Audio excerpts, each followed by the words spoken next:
ఉచిత బస్సు పెట్టిరు కదా అమ్మ. ఉచిత బస్సు పెట్టినందుకు మీకు ఏమైనా లాభం ఉన్నదా? మాకేం లాభం లేదయ్యా, ఉన్నోళ్ళు తిని తిరుగుతున్నారు బస్సుల్లో. అంతే మీకేం మాకేం ఉపయోగం లేదు ఈడ. మమ్మల్ని సీటు మీదకి రానిరు, బస్సులకు కూడా కాడకు పెట్టినారు. వాళ్ళు ఉన్నోళ్ళు అన్నం తిని మంచిగా చుట్టాలు బంధువులు వాళ్ళ తాగి పోయి తిరిగేదానికి బస్సు అంతే.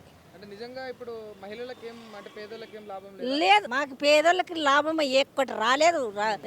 మన రెడ్డి వచ్చినాక, అంతేనా? ఆ, రేవంత్ రెడ్డి గారు రేవంత్ రెడ్డి గారు వచ్చినాక మాకు బీదోళ్ళు అస్సలు పట్టించుకోవడం లేదు. ఆయన ఎక్కడ చూసుకోవడం ఏం కథో, ఈ ఊడిసేటోళ్ళని అస్సలు పట్టించుకోవడం లేదు. మీకేం జీతాలు ఏం పెంచలేదా ఆయన వచ్చినాక? ఏమీ లేదు, రూపాయి లేదు. కన్న కష్టం చేస్తున్నాము, మమ్మల్ని లెక్కలేకేసుకోలేడు ఆయన. లెక్కలేకలేము, ఆయనకి దండం చేసి ఒక్క చూపు చూడు మమ్మల్ని. పని ఎవరైతే చేస్తున్నారో, ఎవరైతే తెల్ల కాది మీద నల్ల గీత వేసుకొని పొద్దులు నింపుకుంటున్నారో, ఎవరి ఇండ్లు అయితే నించుకుంటున్నారో, ఎవరి జోబీలు అయితే నిండుతున్నాయో వాళ్ళే చూసుకుంటున్నాడు.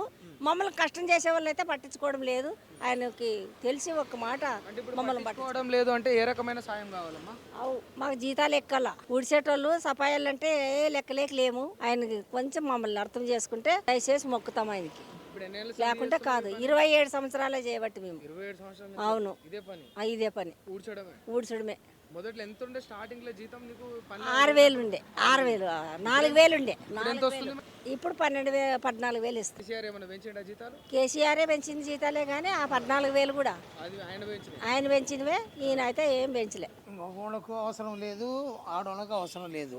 మామూలుగా 70-65 ఏళ్ళు దాటిన వాళ్ళకు ఫ్రీ ఇవ్వాలి. మా స్కూల్లో చదివేట వాళ్ళకు ఫ్రీ ఇవ్వాలి, స్టూడెంట్స్కు. అంతేగాని అందరికీ ఫ్రీ ఇస్తే లాభం ఏముంది? ఇప్పుడు ఉద్యోగం మా కోడలే ఉంది, ఉద్యోగం చేస్తుంది, ఆమె ఫ్రీగా పోతుంది. దానివల్ల ప్రయోజనం ఎవరికి? గవర్నమెంట్ నష్టమే కదా. ఫ్రీ అనేది ఎంతవరకు ఇవ్వాలనో అంతవరకు ఇస్తే గవర్నమెంట్కి లాభం ఉంటుంది, ప్రజలకు ఉపయోగంగా ఉంటుంది. అందరికీ అవసరం లేదు. ఎవరికైతే తెల్ల కార్డు ఉందో కేజీ 60 ఇయర్స్ దాటిన వాళ్ళకు, స్టూడెంట్స్కు ఇంటర్మీడియట్ వరకు ఇస్తే గవర్నమెంట్కు మంచిగా ఉంటుంది, ప్రజలు బాగుంటుంది. మరి ఆడవాళ్ళకి ఫ్రీ ఇచ్చి మగవాళ్ళు దగ్గరించుకుంటున్నారు. గవర్నమెంట్ అట్లా ఉంది. అంటే పురుషులకు అవసరం లేదు అని అన్నట్టు ప్రభుత్వం ట్రీట్ చేస్తుందా? పురుషులు అంటే లేడీస్ ఏదో వారానికి ఒకసారి బయటికి వెళ్తారు.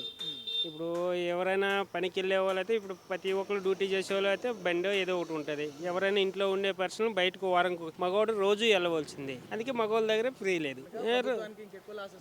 ఎక్కువ లాస్ వస్తుంది, ఎక్కువ మగవాళ్ళకి ఫ్రీ పెడితే లాస్ వస్తుంది. ఇట్లా అయితే ఆదాయం వస్తుంది కదా అని మగవాళ్ళకి ఫ్రీ లేదు.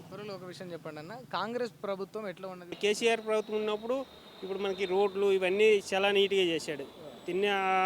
తినేసేనే కొంత సామాన్యుడికి కొంత మేలు చేశాడు. ఇప్పుడు ఎక్కడ రోడ్లు గుంతలు ఎక్కడే ఉన్నాయి. ఇక మేము ఇక్కడ సైడ్ మేము ఓంనగర్లో ఉంటాం. ఇక్కడ నుంచి కార్మిక సౌరస్థ నుంచి ఒకసారి మీరు నడుచుకొని పోయండి, ఎట్లా ఉంది ఆ రోడ్డు చూడండి.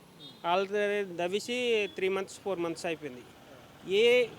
ఏ కంపెనీ ఓడైనా దవ్వినా ఆ కంపెనీ ఓడితేనే బాధ్యత తీసుకుంటే ఓకే.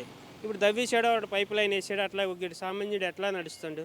ఒకసారి మేము చెప్పేది కదా, మీరు పోతే మీకు కూడా అర్థమవుతుంది. ఆ రోడ్లు కార్మిక సౌరస్థ నుంచి పైకి పోయింది. ఒకసారి ఏమీ లేదు. ఏ గవర్నమెంట్ ఏమీ లేదు. ఏ గవర్నమెంట్ కూడా సామాన్యుడు చేసేది డబ్బు ఉండేవాడికి.